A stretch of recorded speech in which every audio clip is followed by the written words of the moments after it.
hope I'm going to do the very Zoom thing. Can everyone see my screen? Hopefully, this is hopefully very, yes. All right, great. So we're going to jump right in. First of all, today I'm going to talk real briefly, 35 seconds about myself. And then we're going to talk about, like, who's boring? Like, what is boring copy? What does that mean? And why should you write quote unquote boring? And really, it's to help your users. Obviously, we're UX writers. And then we're going to sum it all up. So this is going to be hopefully very direct and not, hopefully will not bore you, but we're just going to like jump right in. So first of all, who am I and what am I doing here? As Lizzie said, I've been writing professionally for a long time now. I work at Google on Waze. We're a driving app. That's the little logo we have. Again, I was born in Chicago. I love Chicago. I miss it. I'm currently in Tel Aviv. Basically, the winters are better here. And finally, I don't know if people still use this term like side hustle. It was probably like 3 years ago, so I feel a little dated using it. But my fun side project is I've created like a website. So if you have an old tablet, not an iPad yet, because Apple is a little difficult. Anyway, you can view old art randomly on it, and you have a use for your old tech, essentially. That's my quick spiel about myself. We're done. Okay. So boring is the new black. That's what I've come here to say. And first of all, that's ridiculous. That's a ridiculous statement I just said. Okay. Boring is not the new black. This is just going to be like tips and stuff to help you write and to, like, feel more confident in your writing. It can make you write faster. I'm not going to say it's going to make you write better. That's very subjective. It depends on your users, etc. But it will allow you to go through the process a little quicker. And just it'll make life hopefully a little easier. After you heard this, you can come back and push back on people and say, hey, and also boredom is in the eye of the beholder. We'll talk about that a little more in a minute, but this is my little like teaser to keep you interested and not totally bore you. The TLDR of today is you can just be boring when you can, because when you're not, that's when your users are going to pay attention. And that's the key takeaway from today. I've said it right now. It's not going to be buried in some slide later. This is it. The rest of this presentation is going to support this. Okay, so let's dive right in. Who's bored? A little hint, it's not your user. Oftentimes, I think through our process, we hear like, oh, not this CTA again, or can we try something different? Or like, and I've heard this a lot, there's got to be a different way. And it's like the same thing over and over again. While we're crafting copy, this is a lot of things we hear, maybe even from ourselves. So like, how often though have users actually said this? I've sat in on like dozens of like UXR user research like studies. I've seen a lot of like results where we've tested copy, we've asked for comprehension. And how often have users actually said this? Never. I've never heard any user feedback saying, oh, the CTA again, or oh, this copy's so boring. The reason is if people are bored by their copy, they're just going to skip it. Last year at this, I spoke about how people scan, and like, if people aren't interested in what's on the screen, they're just going to move on. They're not going to like sit there, suffer through it, and be like, oh, this is so boring, right? So who's the one saying the copy is boring? And we're going to have to look at, our usual suspects here. A lot of times it's us, the writer. Another time it could be like a team member, and you probably know who. You're probably thinking of, like, there might be a certain team member or two or three who usually say this or give this feedback. It could also be John Smith. I'm just kidding, John. Just kidding. Or am I? Again, try not to make this too boring. So let's talk about the writer really quickly. It's totally and completely natural for us to feel like a little bored when we write the same thing over and over again.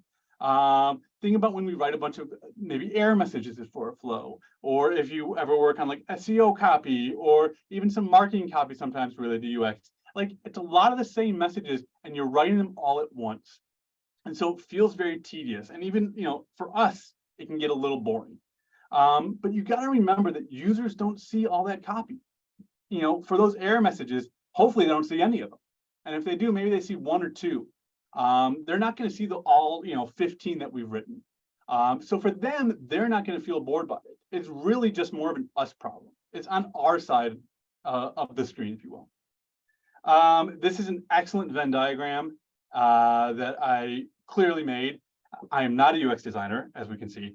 But basically what I'm trying to say here is we have messaging points when we're trying to write a feature or whatever we're working on. And we also have the form or the channel that we're trying to write for. So we might have messaging points and push notifications, and we're repeating that, 3, 10, 15 times. And so for us as a writer in the middle, it feels repetitive. But again, that's really just sort of a function of both the messaging points and the form. Again, the user doesn't see all that what we're doing. And don't just take my word for it. Hostage negotiators also repeat themselves on purpose. There's a really interesting book out there called Never Split the Difference. Maybe some of you have read it or seen it. But Chris Voss, who was the head of the FBI hostage negotiation squad, described a situation in New York where they had people inside of an apartment building. But as the hostage negotiators, they didn't have any contact with them. They didn't have a phone. So they were speaking through the door and no one was responding, right? And there was 3 hostage negotiators, okay? And they all aligned on the messaging. And they repeated their messaging for 6 hours. And the reason why there was 3 hostage negotiators there was because they didn't want to make mistakes when they got tired and say the wrong thing or slip from that messaging. Their point was to repeat themselves and make sure that people inside felt calm enough to come out, which they eventually did after 6 hours. And so I thought this really resonated with me because, sometimes as writers, we're throwing messaging out and we don't get that response. We're talking through a door and we don't hear if anyone's responding. We don't know if they hear us, if they're even inside. So by being predictable, though, by these hostage negotiators saying the same thing over and over and over again, it makes sure that their message gets through. And so even if we're repeating ourselves, well, again, it's acquisition copy or error messaging or whatever we're working on, that messaging gets through, even if it's paced, if they say it once a week or once every couple of days, whatever it is, that repetition ensures that your message gets through. So why be boring? I mean, in short, as you can guess, it's good for your users, right? Let's just talk about when we get to write about a new feature. Hooray, a new feature, let's start writing. So in general, our process is something like, hey, we figure out what's the point. As writers, we take stock for a minute. We try to find the essence of what's going on there. Then we write a bunch of versions. And I put a little asterisk here because I think a lot of the UX writers who are copywriters beforehand, sort of like myself, write way too many versions. I sometimes wrote on my last feature here at Waze, I wrote 60 different versions of something, which was just, a little too much. And then we try to get approval. We want to make sure that it's, everything's good and we're sending the right message. But oftentimes within these 2 steps here, we sort of overcomplicate it. We start thinking while we're making those versions, are we overcomplicating that simple idea that we found that we need to communicate? And so a lot of times we find ourselves thinking simple equals, boring, when in fact, simple does not equal boring. Simple is just meaning using language that's easily understood. And so it's speaking to people on their level. If anyone knows me, I'm a real big champion of this, of using short words. I repeat myself because I think every time I talk to writers, I say, look at a newspaper to find examples of short words in your language. But when in doubt, when you're writing, go first for the simple word. Again, purchase, you can use buy. Assistance, use help. There's a lot of things out there. Just being simple is a real good way, and it doesn't make it boring. It just makes it easily understood. So, and it's okay to try to excite your users. I'm going to give some examples here. And the first example I'm going to give is Twitter. I have to preface, all the examples, I do not endorse, support, whatever. I'm using them clearly as examples. And I'm not picking on any company or if any of the writers here. I know it's all the PM's fault. Just kidding. But really. So it's okay to excite your readers. And when you look at this whole Twitter blue thing that they've come out with, you can tell the writers are doing a really admirable job of trying to ratchet up, make this an exciting product that people want to buy. You have, rocket to the top of the replies, see half the ads, post longer videos. You're trying to really excite your users here. So they'll click that subscribe and pay button, but don't confuse them. One of the things with this Twitter is rocket to the top of the replies. I love the idea. I know Elon Musk is a rocket guy. I like that idea, but what does that mean? What does rocket to the top of replies mentioned in search? It's really hard for me as like a simple person to visualize that. And so don't necessarily use bigger words in an attempt to like excite your users. Tell them the benefit, find that key messaging point, and you can, again, write it out simply and then, change it up a little bit. And don't always rely on industry jargon. I know a lot of us work in industries where we have those key phrases we repeat over and over again, and we're writing to an audience that hopefully understands them. However, sometimes when we overly rely on them, it actually harms sort of understanding. And an example here is from the site called Airplane, developer infrastructure for internal tools. Airplane is a developer-centric approach to building internal UIs and workflows. I'm not a developer, so I actually took this to a developer friend. I said, "Can you explain this to me?" He said, "No, I don't understand what they want here." After reading through the site and looking around, he found like, oh, this is for, you can have the right, your own custom UI for your internal tools. And so like developer infrastructure is probably an SEO term, and maybe they've tested this, and I don't know the reasoning behind it. But when I showed it to a developer, they didn't understand. And so I think this was just an example to me of, hey, don't rely too much on that industry jargon. Just be simple. We have to talk about CTAs. I know we don't have to, but we're going to. CTAs is one of the biggest, in my time as a writer, often people come to me from, product, hey, do we always have to use OK? Can't we use something different?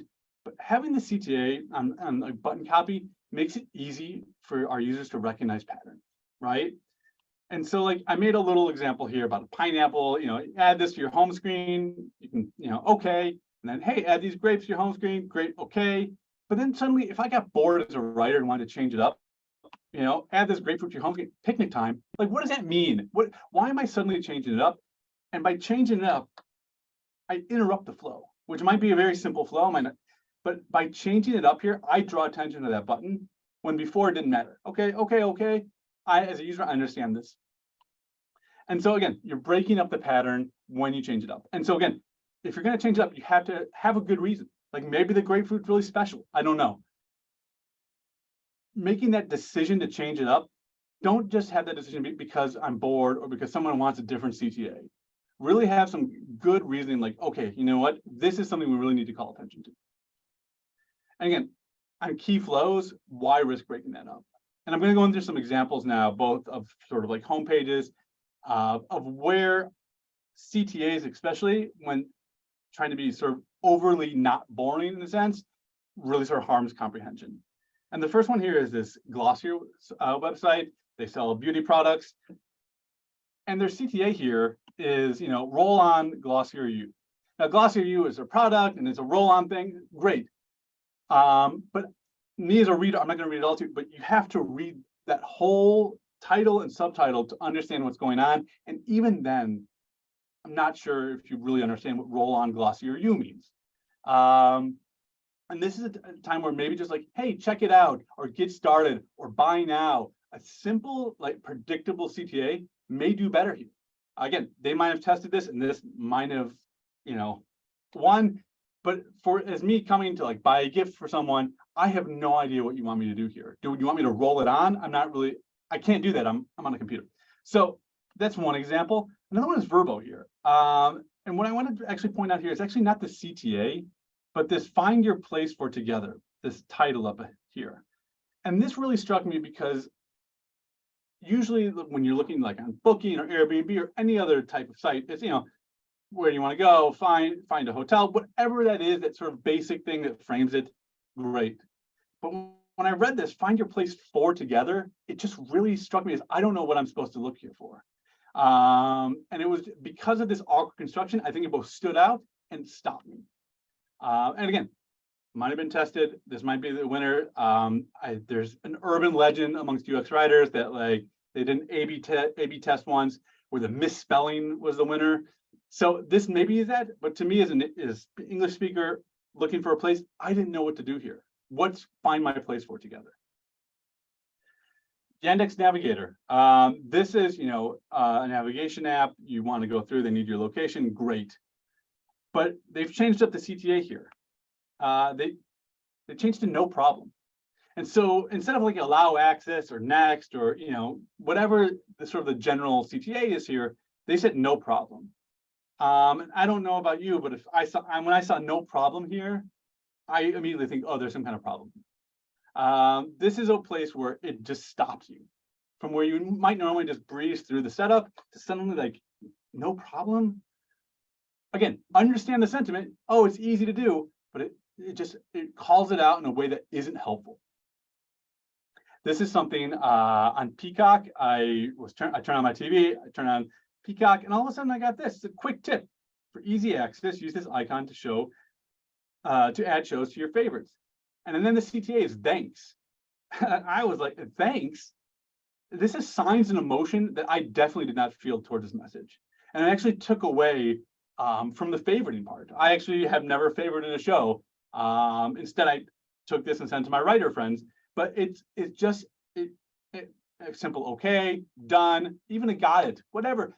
That simple CTA here, I wouldn't have noticed and I would have read the message. Instead, it was thanks. And I was like, okay, and now I'm focused on the CTA, which again, it was the only CTA I could choose here. So I had to choose it, but it definitely did not match what I was feeling or the message. So again, CTAs tell people what will happen once they tap it, right? So like if nothing happens, like that okay or done, that's fine. It's totally fine. We don't need to be so worried about like it has to be, we have to change it up, they're gonna get bored. People don't get bored with okay, done, close. It tells them what to expect. It's fine. But they will notice when you tell them if you're feeling something or if they're feeling something that they're not, right? Like picnic time from before, in my great grapefruit example. So the good news here, I want to go over just a few examples of knowing when changing up actually I think worked pretty well. So we're going to take a look at some examples here. Hooray! A couple of quick things to think about when deciding to change quote unquote boring copy is when you want to emphasize something new. This could be a new feature, a new offer, an update, whatever. If you want to draw attention to it, changing up the traditional copy, whether it's in CTAs or if you do titles a certain way, or if you have certain messaging points and you want to rearrange them, it's a great way to do this. Important account info. Oftentimes in design, we also use color. That text is a great way, whether it's something being deleted, updating account settings, etc. And then finally, ensuring that the person knows where to go, right? So like here on 1-800 contacts, over 20 million happy customers and counting. I love this because it tells me back again or first time here.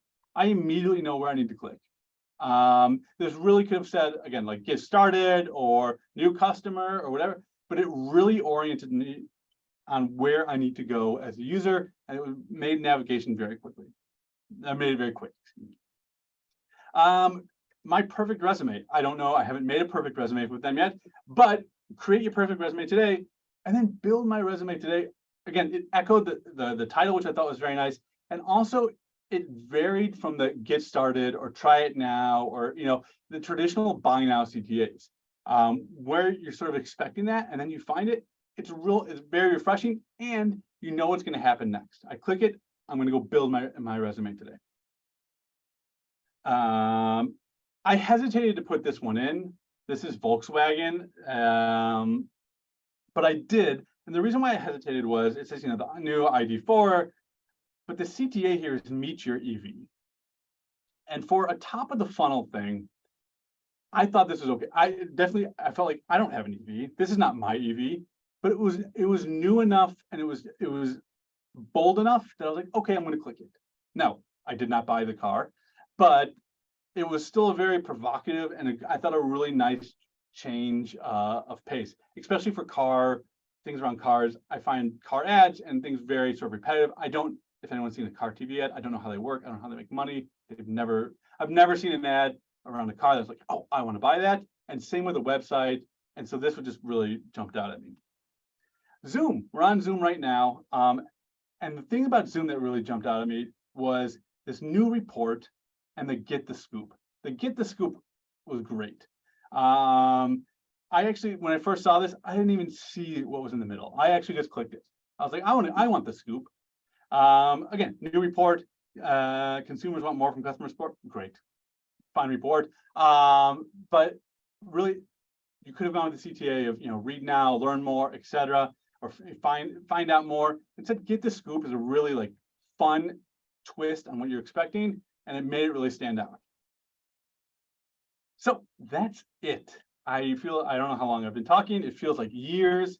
A quick summary. Boring isn't us problem. Users actually don't think like this. This is really, again, on our side of the screen. Repetition can be useful. Just ask cost negotiators.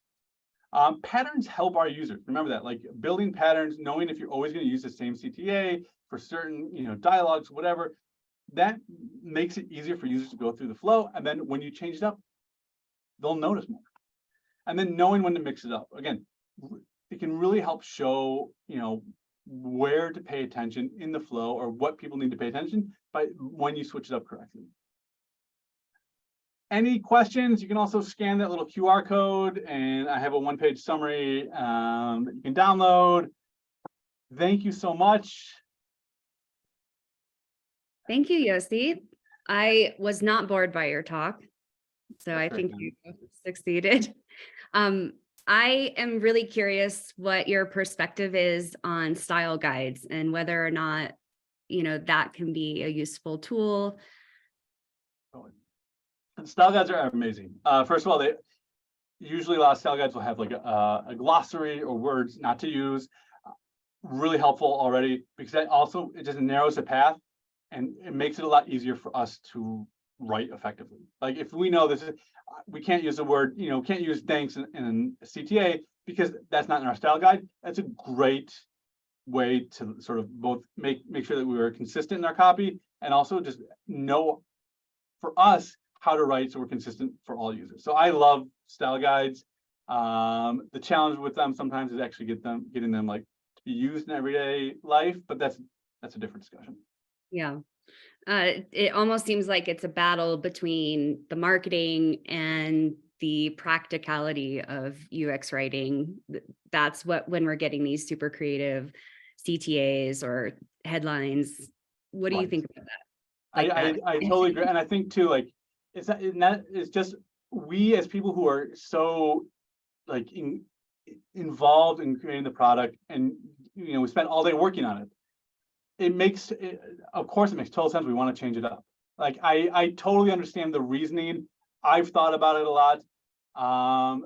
But again, it's just, we have to remember that like, we're here for our users. And like, I've had many conversations, at Waze. It's like, oh, the OK is such a boring CTA. Yeah, but it's not for our users. They keep tapping it. Like, again, sometimes they have no choice, but like the got it or cool or something like that, we don't want to assign them emotions that they don't have. Like we might think something's really cool, like dark mode is here, hey, really great, but they don't care. And so just making that like, I don't want to assign, like if my parents saw a pop-up and it said cool about dark mode, that's not how they feel about it. Who cares? And so that's what we have to remember is like, not everyone feels as involved or excited about our features or what we're working on as we do. I love that. I really appreciate your emphasis on not assigning emotions to people. I think that's so important. Tom actually has a really good question. Tom, would you like to ask it to Yossi? All right, I'm making breakfast. It's 7 a.m. in the morning here, but I'll turn my camera on while I ask. Great presentation, really loved it. And you gave me more confidence in not being boring.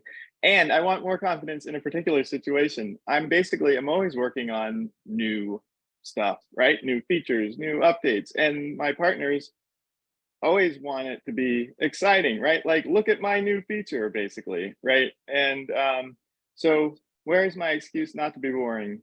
in that work. Listen, new features are great. Because again, we work on them really hard. You gotta make sure that, like,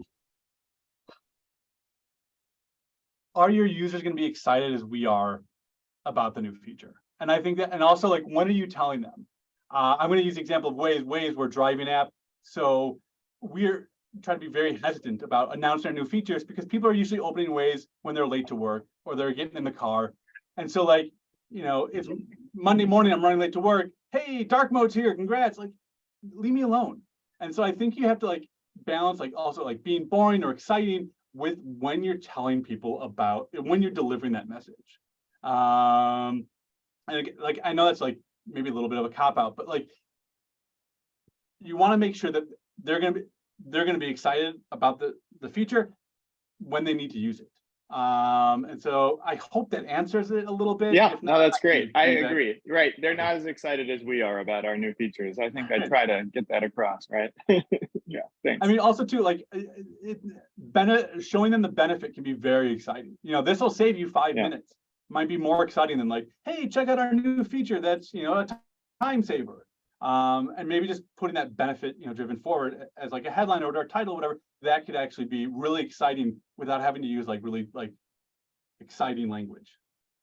I think that's a really great point too, right? And I think that's one thing we all work towards, hopefully, is, right, pointing out the benefit, not just saying literally, this is a new feature. Right.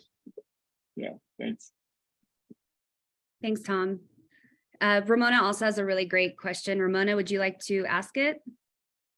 She's getting a bunch of pluses in this. Sure. Good morning, everyone, or afternoon, wherever you are in the world. Morning.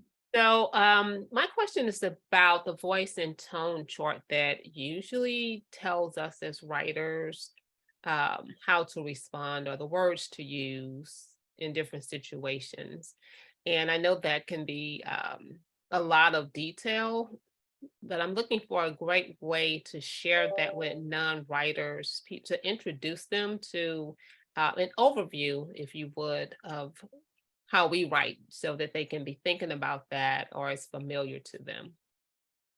So one of I think the best, first of all, great question. I think sometimes it's very hard to explain what we do to non-writers. One way I find it's been really effective for us is showing just sort of like a scale, and not like a huge scale, but maybe like 2 or 3, 5 points of when to be happy, and then, like, showing, like, actual messaging from your product in there. We don't want to be, fun and happy when there's an error message. And so we show the error message on, like, the serious side of the scale, whereas, like, happy is like that new feature or they just accomplished something. And that's, and showing that, like, that progression with a couple of, like, real examples, I found is really effective at people like, oh, that's what you mean. And so I think that might be a really good way just to show, because if they've seen the examples you've given, that